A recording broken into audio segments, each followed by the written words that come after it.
Yeah, I would recommend this course.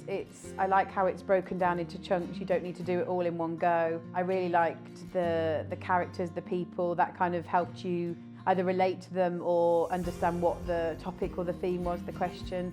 And it was nice that you could add your own notes to it as well, and I saw you could print those off, so you could have a resource for a long time. It's the biggest change, definitely, because your lives are just each other, and then there's this little person. And I would say it's probably only now Johnny's sort of 4 or 5 that we've got into a good groove with it, because it's just so all-consuming and you don't have any time for your partner, I don't think, really. We only now really starting to prioritise that going on dates. We found it's sort of we're like reclaiming our evenings a bit as well, which has definitely helped. The relationship is get more harder because you've got a responsibility for 2 kids as well.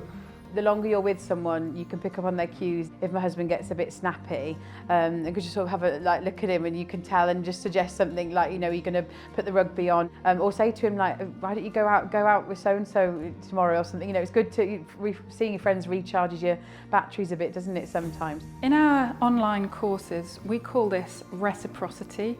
This ability to put yourself in somebody else's shoes, to pick up what they might be saying with their body language and their mood and their energy, and not just with their words.